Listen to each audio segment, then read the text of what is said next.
RCB ফ্যানদের জন্য খুশির খবর। অনেক জল্পনা কল্পনা কাটিয়ে অবশেষে আরসিবি তাদের হোম ম্যাচগুলির মধ্যে 5টি ম্যাচ চেন্নাস্বামীতে আয়োজন করার অনুমতি পেল। আরসিবি চেন্নাস্বামী মাঠ ছাড়া যেন অসম্পূর্ণ।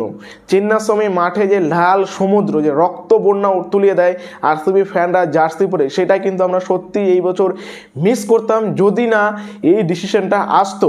কারণ অনেকে এটা প্রেডিক্ট করেছিল যে এই বছর হয়তো আরসিবির হোম ম্যাচগুলো চেন্নাস্বামীতে হবে না, ব্যাঙ্গালোরে হবে না, কিন্তু না, অবশেষে আরপিএল কর্তৃপক্ষ ডিসাইড করলো যে আরসিবির 5টি ম্যাচ চেন্নাস্বামীতে হবে এবং 2টি ম্যাচ হবে রায়পুরে। কারণ আরসিবি অনেক চেষ্টা করেছিল পুনেতে তাদের হোম ম্যাচ করার, সেখানেও জায়গা পায়নি। তারা চেষ্টা করেছিল নামি মুম্বাইতে ডিওয়াই পাটেল স্টেডিয়ামে, সেখানেও জায়গা পায়নি।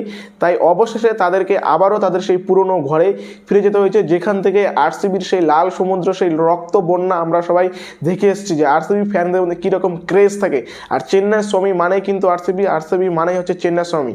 ঠিক যেমন হচ্ছে চেপক হলো চেন্নাই সুপার কিংসের আতুরঘর, ওয়াংকেরে হলো মুম্বাই ইন্ডিয়ান্সের আতুরঘর, ইডেন গার্ডেন হলো কলকাতা নাইট রাইডার্সের আতুরঘর, ঠিক তেমনই কিন্তু চেন্নাস্বামী হচ্ছে আরসিবির আতুরঘর। আমরা অনেক দেখেছি ওয়াংখেড়েকে ইয়েলো হতে দেখেছি, ধোনিকে আহ্বান জানানোর জন্য আমরা ইডেন গার্ডেনকে ইয়েলো হতে দেখেছি, ধোনিকে আহ্বান জানানো, কিন্তু আমরা কখনো চেন্নাস্বামীকে অন্য কালারিং হতে দেখিনি। শুধুমাত্র one and only RCB Lal colour ছাড়া কিন্তু অন্য কোনো কালার আমরা চেন্নাইতে আমরা দেখিনি সেরকম আসতে। তাই আরসিবি ফ্যান যে রয়েছে পুরো ক্রিকেট বিশ্বে, তাদের জন্য এটা কিন্তু খুশির খবর। কারণ চেন্নাস্বামীতে যদি আরসিবির হোম ম্যাচগুলো না হতো তাহলে কিন্তু আরসিবির খেলা থেকে সেই রকম একটা ইন্টেন্সিটি বা সেরকম মজাটা কিন্তু আমরা পেতাম না। অবশেষে আমরা সবাই খুশি হয়েছি।